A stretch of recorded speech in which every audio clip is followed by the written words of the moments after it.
Hi, it's Alaska Granny. Pay attention, preppers. The disputed election in Venezuela is raising alarms over security forces rounding up suspected protesters. Police are targeting people accused of committing violent crimes during demonstrations. The head of Venezuela's Supreme Court said Edmundo Gonzalez, who insists he beat President Nicolas Maduro in the country's July 28th election, is in contempt of court, and Gonzalez is refusing to answer a summons to appear before the Supreme Court.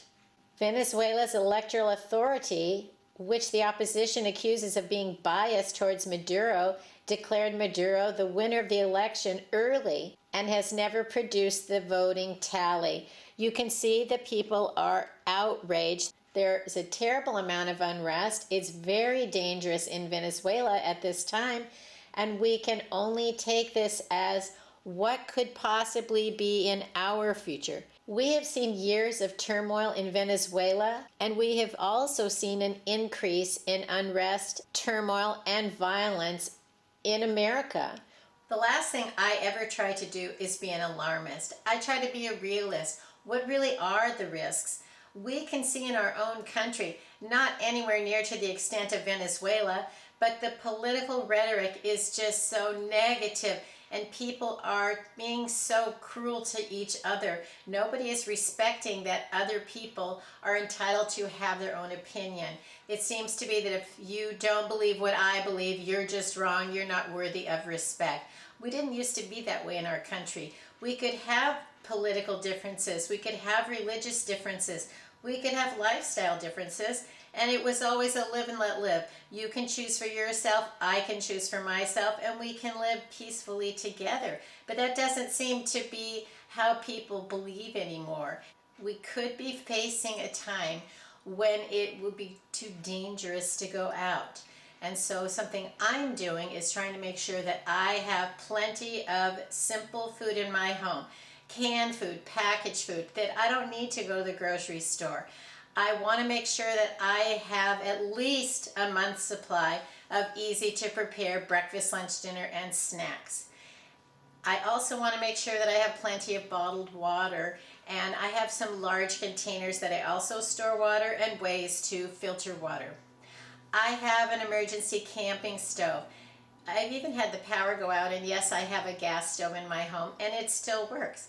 But if something should happen to, say, the gas line and the electricity, I want to make sure that I have a simple way to prepare food. So I have a butane stove, which is very simple to use, and I have lots of extra butane fuel containers. There are times when the butane and the propane tanks, the little bottles that go on the portable stoves, can be very in short supply. They can be very hard to find. One of those is summertime when people are camping, and then when hunting season comes around, especially where I live in Alaska, those things are wiped out again. So if you have something like a butane stove or a propane stove and you use those little canisters, you might make sure that you have extras on hand. Be looking for them now. This is the time of year when they can be in short supply, and you don't want to have, say, the stove and no way to use it. So you want to make sure that you have the components that are required for the emergency gear that you have. Say you buy a flashlight, you want to make sure you have the batteries, or it wasn't worth the money or the time to pick up the flashlight. And so having a camping emergency stove without the fuel would be the same way. It's useless if you don't have a way to actually use it. So make sure when you are making your prepping plans that you're planning for the components that work together. I've also tried to have extra hygiene supplies on hand, lots of toilet paper, and then all of the items that I use, from toothpaste, shampoo, soap, lotion, all of those items, I always make sure that I have an extra backup item of something that I like to use. When I have it in my stockpile, I have a shelf and I have those extra supplies, and when I take one out, that's when I replace it, so that I have the one I'm using, I have a backup and a plan to replace that item as I use it, rotate, and then of course replace it. That's how we should look at the supplies that we use. that you have when you're using, you have a backup, and then you have it on your plan that you would replace it. If it's important enough that you want to keep having it, it should be on your radar that you want to make sure that you replace it when you take the last one out.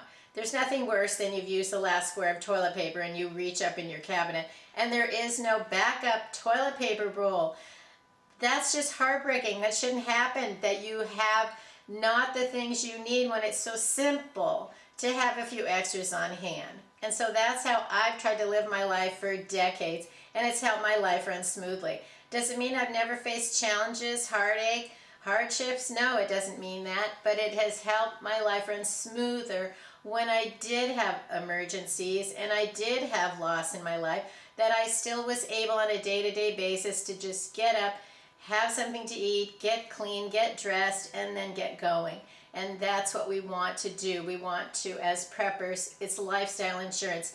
We're preserving the basics of life so that then we have the brain power and the time and the effort can be focused on solving what is the big problem today. If you get up and your problem is there's no toilet paper, there's no cereal, there's no milk, there's nothing to eat, you can't even begin to deal with the bigger problems. So make sure that you have plenty of food in your house. Make sure you have plenty of water in your house. Make sure you keep your car full of gas. Have some small bills in cash. Keep your electronics charged up and maybe even consider getting some kind of a backup battery or a solar power or something so that you can keep things going along smoothly. Even just having the extra cord in your car so you can charge up your phone if you need to. That can help make your life smooth. Then pay attention to what's going on in your neighborhood, in your community, in our country and the world overall, because the finger on the pulse of how things are going in the world can help you plan for what could be coming my way. How can I think about if that did happen to me, how can I prepare so that I make it not as terrible as it could be? And so, like, if you know there's a storm coming, what can you do to prepare for it? And if we plan ahead and we think about what are the threats, how can I prepare for those, what gear do I need, how do I mentally prepare myself to be as strong as possible, that helps us make it through. It doesn't make everything just sunshine, roses, and rainbows, but it certainly helps us work through it and get to the other side as successfully as possible. That's why I'm a prepper. I want each day to go as smoothly as possible, and so I'm working on that. I'm sharing my thoughts on this process with my Alaska Granny channel because that's what I want for you too. I want people to get along. I want them to have the things they need and to be prepared, inner strength, that we can get through it and we'll come out okay on the other side and we can keep going. Leave it in the comments below. What do you see happening? What do you think we should prepare for? And do you have hope for the future? I do, and I'm hoping others do as well. I hope you'll like my video, share it with someone you think might find it interesting, and please subscribe to the Alaska Granny channel.